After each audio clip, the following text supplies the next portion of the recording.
for me either. It's saying set reminder. But I guess I gotta set up maybe I gotta set up the time schedule. Go back to here now. What you guys are saying. Set up the time schedule. Go back to here now. What you guys are saying. Set up wait a minute. The time schedule. Go back to here now. What you guys are saying. All right. It's working on my end now. I just heard myself right now. I just heard myself right now. I just heard myself right now. There you go. All right. So and I can't see myself actually. I don't understand that either. Maybe I don't know. But whatever. But yeah. I can hear myself now. Hopefully you guys can see me now too. If it's live for you right now, because let's see here. Okay. All right. Now the time here is to start over. Oh my God, what the hell's going on? Yeah, this lap. I think on my end of this laptop I'm using right now, because I'm using the laptop. It's yeah. Okay, yeah. Miss Rick and Jay. Okay, it's live now. I can hear you well. All right, good. All right, yeah. All right, good. Yeah, it must have been a glitch then, Miss Rick and Jay. It must have been a glitch, because right the time to start over again, to back to being back to 1 minute now, and counting. So yeah. That being said, now we get to this. So, what's going on, YouTubers? Welcome everyone to this WWE RAW review, the show from April 9th, 2018, from last week, which is long overdue. And this was the Raw at the Mania results. What comes to happen at the WrestleMania 34? What comes to basically the Raw superstars? So let's get to it. And by the way, folks, I'm gonna be doing this 3 more reviews. This is the first one so far. 3 more reviews after this one will be about the rest of what happened after WrestleMania weekend. What comes to SmackDown, just see what happened with that develop. What comes to 205 Live, and then what comes to from Takeover New Orleans during WrestleMania weekend. We see what happened with NXT with that one too. I'll let you all know about all that when we get to that these reviews. But wait, I'm sorry, folks. I just remember when it comes to SmackDown, it's SmackDown and 205 Live. So basically, you'll be getting 3 reviews today. This will be the first one. Second one will be SmackDown and 205 Live, which is going to be at, and then I'll say the one for last, NXT Takeover. I mean the results from Takeover. The aftermath of NXT Takeover New Orleans on the regular NXT show in New Orleans, basically. So yeah. That being said, let's get right into it. So, because yeah, I'm pretty sure you're all wondering what was my reaction and what was my take on the Raw at the Mania. And if you saw my live reactions, yeah, no. Except there was some things I didn't get to react on because I didn't get to watch it on time. So, and plus the live streaming while I was watching it was screwing up a little bit. So it was hard for me to pay attention to it. So, hold on a second. Okay, let me see. What's this? Yep, I'm live now. All right, so let's get to it. Hold on a second. Let me just take this one off. Close this, and let me see what happens if I go to Raw.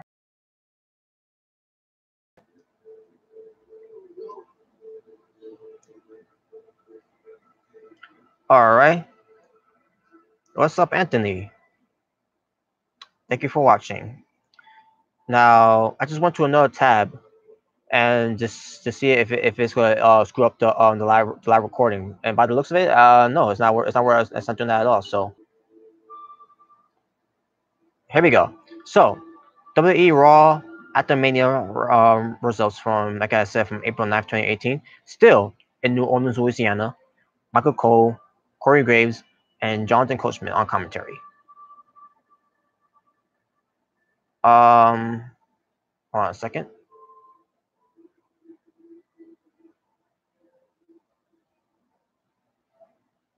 Also need to get something out too. To make sure I got everything right, right to get everything all good. So basically, the show opened up with Stephanie McMahon of all people. She's in her arm brace, and with the swing, this with the arm swing, the arm slang, whatever it's called, that she's wearing, basically selling the fact that Ronda Rousey broke her arm. So she comes out, basically talks about her match against Ronda Rousey at WrestleMania, along with Triple H and Kurt Angle, involved in that match too. And to me, I could give two fucks about Stephanie McMahon, but she basically puts herself over by saying that it's because of her Ronda Rousey was successful and blah blah blah, and then Ronda Rousey comes out, and then Stephanie was trying to play peace with Ronda Rousey, shaking her hand. Ronda Rousey shakes her hand and hug her.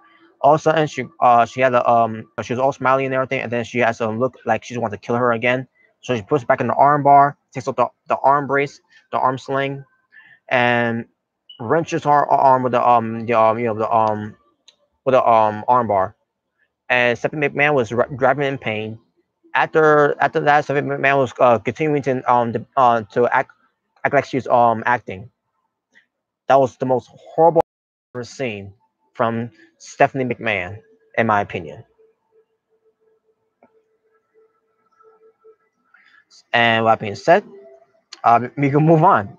And this will be basically the story here that Stephanie McMahon is gonna be out for a while. How long she's gonna be out, I don't know. In my opinion, she should be out forever. Because thank God she's gone. Because Ding Dong the witch is dead. Ding Dong the witch is dead.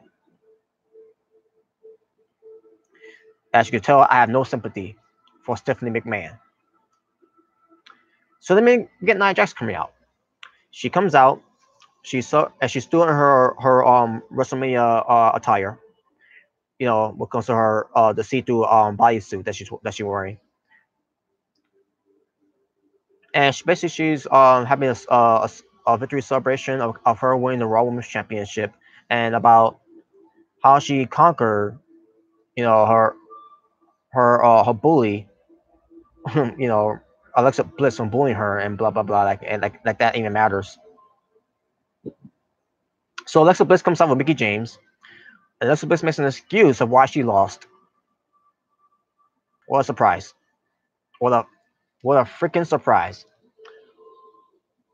So then Nia Jax calls out someone to back her up against Alexa Bliss and Mickie James, and it's the Raw debut from NXT coming to Monday Night Raw. The War Goddess, Ember Moon, former NXT Women's Champion.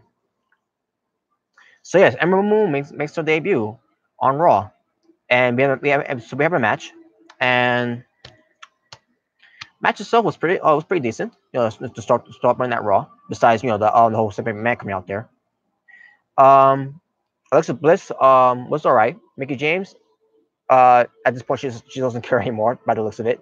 Nia Jax, she's doing her best, like she always tried to do. Not the best in ring worker, but she's doing her best. And then we get Ember Moon getting in the match. Ember Moon kicking ass in the match, especially to the goddess called Alexa Bliss, against the War Goddess of Ember Moon. Ember Moon takes her out with the Eclipse and beats the goddess Alexa Bliss for herself and Nia Jax to win this tag team match. And yeah, a good start for Raw. Ember Moon shine on Raw, and we got more Ember Moon to come for Monday Night Raw. And all I can see now, hopefully the main roster can help her with that, just like they helped out with AJ Styles. So we'll see what happens with that one. So yeah, let's move on.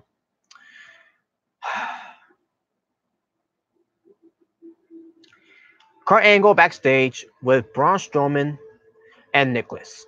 Remember the whole thing with Braun Strowman picking a partner at WrestleMania, and end up being a kid, a 10-year-old kid, which ended up being revealing that Nicholas is the son of WWE referee John Cone. And what happened here? Well, I'll tell you what happened because Kurt Angle made a reason why Nicholas couldn't defend his title.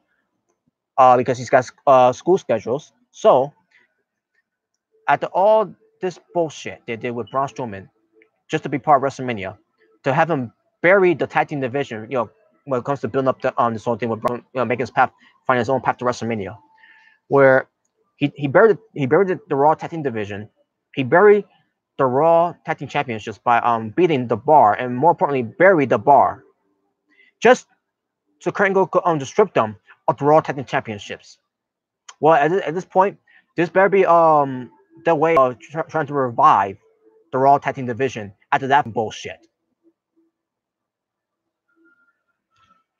Now, will they do it?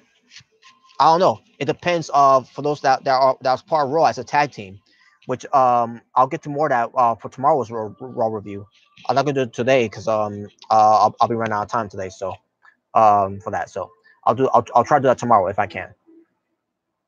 But yeah, let's get to what happened next too, and then it gets worse from here. We get the debut of No Way Jose from NXT coming to Monday Night Raw. No Way Jose. Are you fucking kidding me? Are you fucking kidding me? Of all people, the WWE decided to bring from NXT to come to Monday Night Raw, to the main roster overall. A guy in No Way Jose, all he does is dance and have a fiesta. And then when when Thompson get into the ring to wrestle, he sucks. So sure enough, we get to this match between No Way Jose and his jobber, whatever his name is, and he goes for one move. Two moves. In the match. I forgot what the other one he did. Yeah, the first move he did in the match, but the second move he did in the match, which is his finish move, a pop up super punch, and wins the match. That's his finishing move, by the way.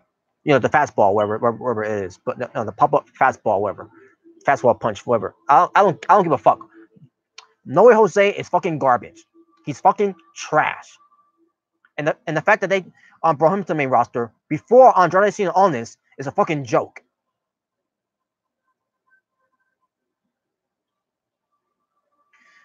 And then it gets even worse too. The Bar are complaining to Kurt Angle about this whole thing with the Raw Tag Team Championships situation from WrestleMania with Braun Strowman picking the kid in the audience. And then Kurt Angle starts saying, "Oh, you lost to a 10-year-old kid." And they're like, "This is so fucking stupid, so fucking stupid. Why are they doing this to the Bar? What the fuck? Why are they doing this to them? To Sheamus and Cesaro?" So sure enough, Kurt Angle decides to make a tournament where the winner of that tournament will face the Bar at Saudi Arabia for the Royal Tag Team Championships, and we'll get to more of that later. For this week, I meant to say, but but basically, when it comes to the tournament, I'll get to that later. Actually, we get to one right now. So the Revival, Scott Dawson and Dash Wilder versus the Good Brothers, Luke Gallows and Carl Anderson. Match happens. It was decent, but here's the thing: they both came out with no entrance. Both teams, basically, no entrances. They just appear in the ring. Yeah, what a great way to revive the tag team division on Raw now after what Braun Strowman did. I don't fully blame Braun Strowman with this. It's WWE's fucking fault. Having Braun Strowman and to pick a 10-year-old kid in the crowd to be his partner to beat the Bar for Raw Tag Team Championships. So yeah, in the record books, it's going to tell you in WWE's record books when it comes to champions. Braun Strowman and the 10-year-old kid Nicholas were the Raw Tag Team champions. And that being said, I don't want to hear anyone saying about David Arquette being the WWE World Champion after this bullshit. Because at least people know who David Arquette is. People don't know who this kid is, Nicholas. So I don't want to hear anyone bringing up David Arquette winning the WWE World Championship title ever again. Because you have a kid who did nothing in the match to win the tag belts. Oh, by the way, the Revival beat the Revival won the match to advance, but like that even matters. We'll get to that tomorrow when I do that review. So WWE had John Cena do this a Make a Wish commercial, and I decided to not watch it because fuck John Cena. Seth Rollins comes out. He cuts a promo about being the Intercontinental Champion, the one time that he's never won. The crowds were chanting, "You deserve it," and they also and then Seth Rollins was chanting, "How about Grand Slam Rollins?" It's not that I think, and also they also were chanting, "Burn it down." Also, we get Finn Balor coming out wearing his pride colors again, and Finn Balor basically challenged Seth Rollins for a title shot for the Intercontinental Championship, and Seth Rollins like he agreed to it, but then the Miz comes out to invoke his rematch clause, and he didn't come alone. He came with the Miz to Ross too, and the Miz talking about how that match at WrestleMania with him losing the Intercontinental Championship title, his wife cried, Maurice, his baby daughter cried, and more importantly, he cried. So now the Miz is a baby of a crybaby because he lost the Intercontinental Championship. So then all of a sudden, the Miz and Mr. was going to attack Rollins and Balor, right? All of a sudden, we get the return of Jeff Hardy. A huge reaction for him of returning, and basically making it even. And then the Miz and Mr. Ross, they decided to leave, and that was in the hour number 2. So, talking about wrestling for hour number 2, 3 matches. Especially that one short match that involved No Way Jose because he's fucking garbage because he doesn't know what else to do in the wrestling ring because because his move sets are fucking garbage. But whatever. Mandy Rose being accompanied by Paige and Sonya Deville versus Sasha Banks, and Sasha Banks was being accompanied by Bayley at ringside. Now Bayley came out a little late. And basically, she was not supposed to be out there because Sasha Banks was confused and all that. Why are you out there?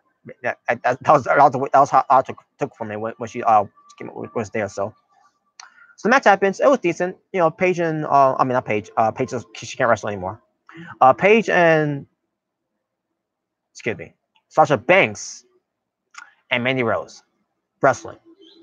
There you go. I got it right now. At one point, Mandy Rose was outside the ring, taking care of Sasha Banks. Pie face Bayley. Absolution was being backed off by the referee. Bayley tried to go for a cheap shot to Mandy Rose, hit Sasha Banks instead, which was an accident. Then also Mandy Rose takes advantage and gets the win over Sasha Banks in the match with the the bicycle knee, I believe that's what it's called. And yeah, there you go. So more tensions between Sasha Banks and Bayley, and we'll get to more of that tomorrow when I do that review. Now we get to Paige. Paige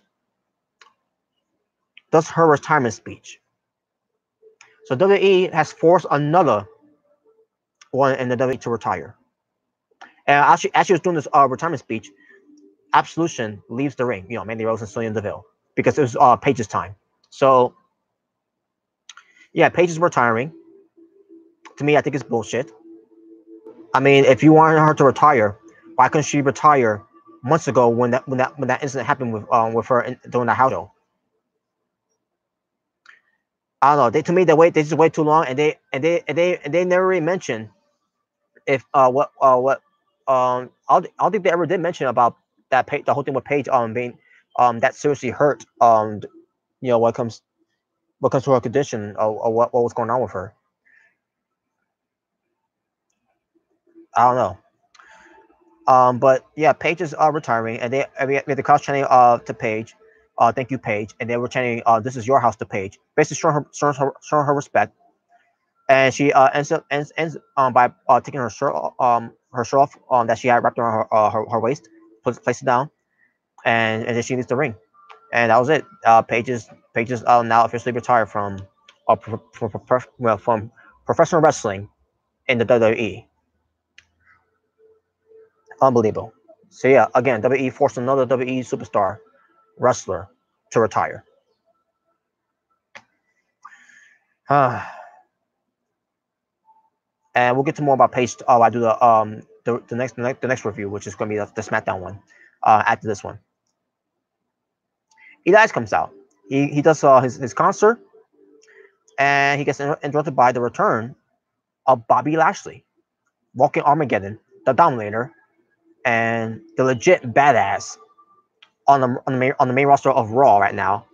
Yes, Bobby Lashley from TNA, Impact Wrestling, what you want to say, and when it comes to the world of MMA, when it comes to Bellator and all that, yeah, he's finally arrived back to where he belongs in WWE. But in my opinion, I think he should, yeah, because he wanted to come back anyway. So, and we'll see what Bobby Lashley do when it comes to improving after being away from the WWE from other wrestling companies he's been in, like I just mentioned, TNA, Impact Wrestling, which I want to say, and when it comes to him adding his MMA into his background for his wrestling style. So yeah, Bobby Lashley is back, the legit badass, the real deal, the Dominator, and Walking Armageddon. He's gonna run Raw Shop on Monday Night Raw. But I got a theory about that too, by the way, folks. When it comes to him, of him being on Raw too. So, but moving on. Oh yeah, I forgot to mention. Lashley beats up Elias for no reason. And there you go. Kurt Angle backstage, and he got confronted by Kevin Owens and Sami Zayn, and they're looking for a job. And Kurt Angle says, "I'm sorry, guys, but the tag team division is full. I'll get to more of that when I do the review tomorrow, for that Raw review tomorrow." And he says, "But he heard TNA. He said, and he literally said this. Kurt Angle literally said this to Owens and Zayn. But I heard that TNA is hiring. So WWE finally decided to acknowledge TNA after all these fucking years. I'll get to more of that when I do the Raw review tomorrow. But to me, that was basically a shot to Impact Wrestling. And at this point, maybe Impact Wrestling should go back to being called TNA again, because WWE just name dropped TNA on that show on live TV. Finally they acknowledged the initials of TNA. So why not Impact Wrestling go back to being called TNA after WWE just did there? And of all people, they had to do with Kurt Angle, a guy who wrestled in TNA, who had the best wrestling career ever that he ever did in WWE.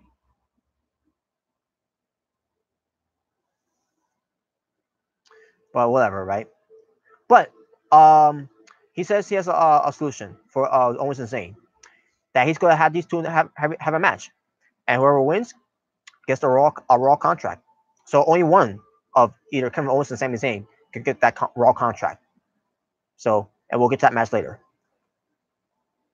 Heath Slater and Rhino, they cut a promo about being the first ever SmackDown Tag Team Champions, and yet no one remembers that anyways. Just be honest. And then they call out anyone that they want to face to challenge them. And people already knew who it was going to be because of the chant. So sure enough, they came out from NXT, making their Raw debut on the main roster, being accompanied by Paul Ellering, the Authors of Pain, AOP. Akam and Razor has arrived. And all I gotta say is, long overdue. They should be on the main roster a long damn time ago. But whatever, right? At least they're there now. And we got up LP destroying Heath Slater and Rhino. After the match, Paul Ellering was pushed aside by Authors of Pain because Akam and Razor no longer needs Paul Ellering anymore. So they left him there, as they walked away from him, and that was it. That's the end of Paul Ellering managing Akam and Razor. And that's the end of hour number 2. Talking about wrestling for hour number 2.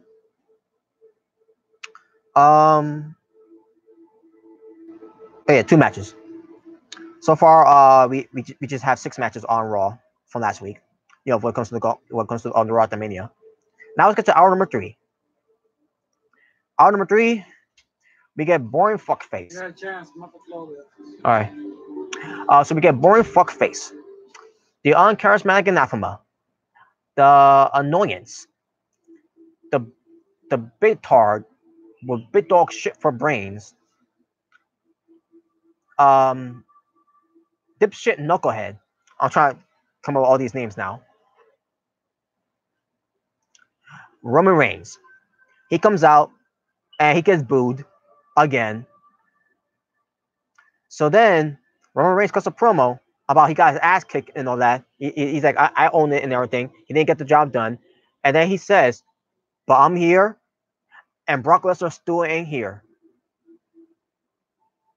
Because the whole thing with Brock Lesnar being a part-timer and the whole thing with Brock Lesnar only if he's scheduled to be there. Just let Roman Reigns to say again, I'm here, but Brock Lesnar is not here tonight. So we're doing this again. We're like, have this man not learned? Holy shit! Like, oh my god! Like, it's not gonna end, folks. It's never gonna end. Vince McMahon is still gonna have Roman Reigns be shoved down our throats. He's still gonna have Roman Reigns come out to a current promo about how he's gonna be there every week. And Brock Lesnar doesn't care, and because he doesn't care about this business so much that he couldn't even show up for work. So we're going back to this again. We're going back to this again. And here's another thing. In his promo, he gets another opportunity.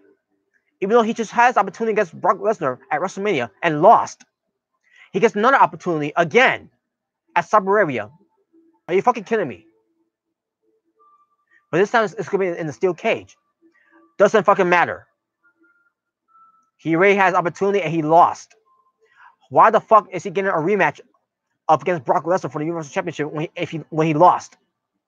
This is fucking bullshit. So then we get out, and the crowd went nuts when Samoa Joe came out. Joe. The Samoan submission machine is back. Samoa Joe cuts an intense promo to Roman Reigns about you didn't get the job done on that against Brock Lesnar, the Beast and everything. And he says and he basically let him know when he's done. When Roman Reigns is done with Brock Lesnar in that cage match, he's going to be there to pick the bones at Backlash. So yeah, we're gonna have Samoa Joe versus Roman Reigns at Backlash. Yay! Hopefully, Samoa Joe beats Roman Reigns, but I highly doubt that. But we'll see. But yeah, great promo from Samoa Joe. Fuck Roman Reigns. This is for Roman Reigns right here. Roman Reigns, fuck you. Taz O'Neil and Apollo Crews. Yes, that's right, folks. WWE has now decided to call Apollo to have his last name back. Apollo Crews is back because the whole thing with this Nicholas Cruz teenage kid that was involved in that shooting, the high school shooting, whatever. What having that last name, even though it's not spelled right, it was not spelled on the exact same way that Apollo Crews' last name is being spelled in WWE. Nicholas Cruz, Cruz, Apollo Crews, Crews. And some people at the time was thinking to themselves, "Oh, this is gonna be a push for Apollo. He's got a new name now. They got rid of his last name. It's gonna be a push." No, they did it because the shooting of Nicholas Cruz. The one who caused the shooting from that school. And now that that's died down, now they could call him Apollo Crews again. And it's not a shot to the fans though. It's a shot to WWE for doing that in the first place. Idiots. But yeah, Taz Worldwide being coming by Dana Brooke against Bootleg Matt Hardy and Babyface Wyatt. So the match happens. I didn't care for that much, but Babyface Wyatt and Bootleg Matt Hardy wins. And they advance to face the Revival for next week. Oh yeah, by the way, I thought in this tournament, I thought it was gonna be AOP in this tournament too, but I can't get why they're not in it yet, which is good. So I guess we'll say that for next for another time when they build up themselves up on Raw to be future no more contenders for the tag titles. Maybe for SummerSlam, but we'll see. All right, Kevin Owens and Sami Zayn going 1-on-1. Winner gets a contract for Raw, and they have a good match, folks. As always, when it comes to Kevin Owens and Sami Zayn, always having good matches.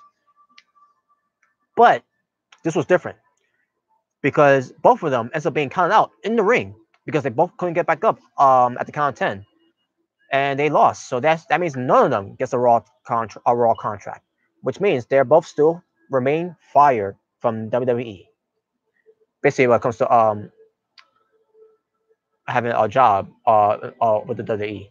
But we'll get to more of that when I do the another Raw review tomorrow. So then we get to the main event.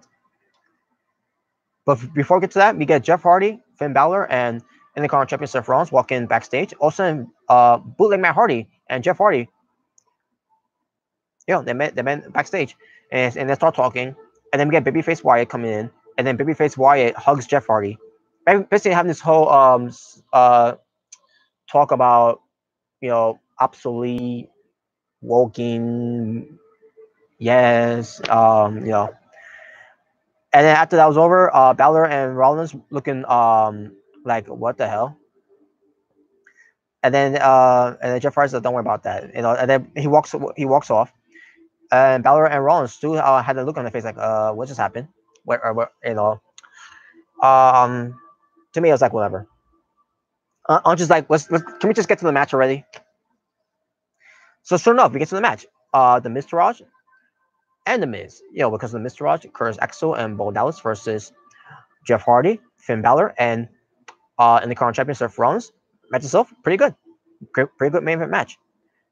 With Rollins, Balor, and Hardy winning. After the match, they was being attacked by the Miztourage, and they fought them back, and they basically destroyed them with their finishing moves.